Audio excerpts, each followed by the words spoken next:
You ever feel stuck in your relationship, like you're caught in a loop you just can't seem to break? It's just so frustrating, so draining. So today, we're going to dive into a really powerful, practical toolkit. It's designed to help you and your partner finally disrupt those old patterns and start building something new, a new foundation of trust and safety and connection. Let's get right into it.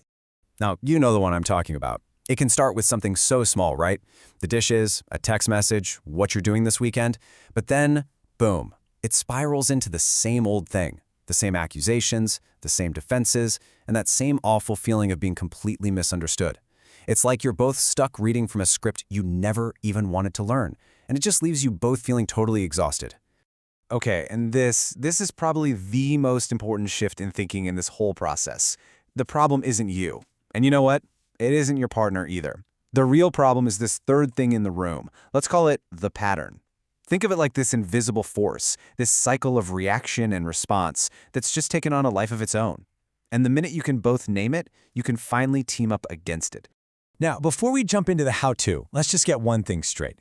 This is not about finding some magic fix or, never arguing again. That's not realistic. The goal here is to build awareness of that pattern, to put in consistent effort to change it, and to just be patient with yourselves and with each other. Progress really happens in those small, repeated actions.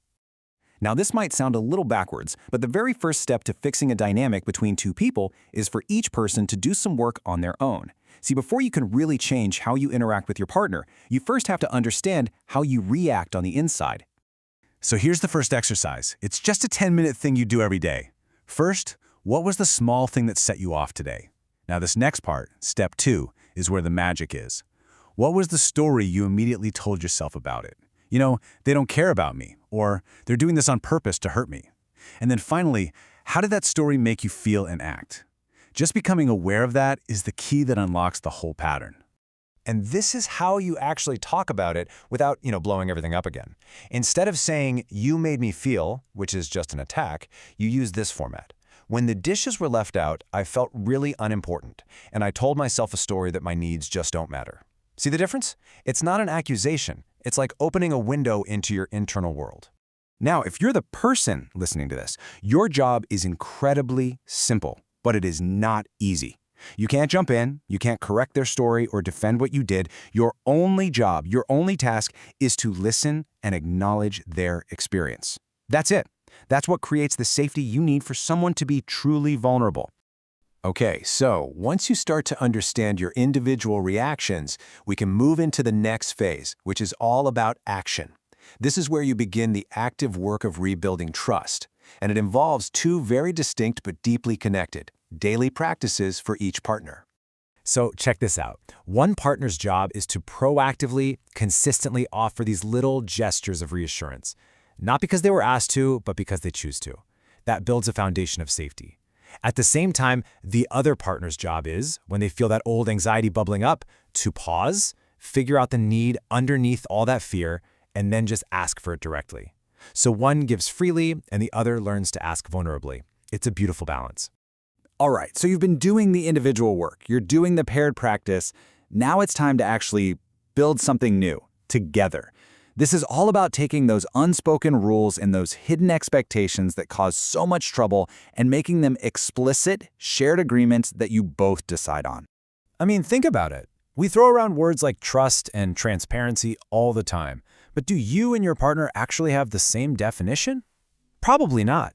What specific behaviors build trust for you? What things actively damage it? Getting really, really concrete is the only way you're ever going to get on the same page. And that's the whole point of this next exercise. You literally sit down together, maybe with a cup of coffee, and you write out 3 to 5 clear, actionable agreements. It could be anything, like, we agree to share our phone calendars, or maybe we agree not to bring up past mistakes during a new argument. The key is that you both define them and you both commit to them together. And speaking of powerful agreements, you want a really powerful one? Here's one of the simplest and most effective you can make. Just 5 minutes, every single day. It's non-negotiable. Think of it like a small deposit into your relationship's emotional bank account that pays off with huge dividends over time. Now, this time has rules, and they're really important. This is not the time for problem solving or talking about bills or logistics. Nope. This is a conflict-free zone.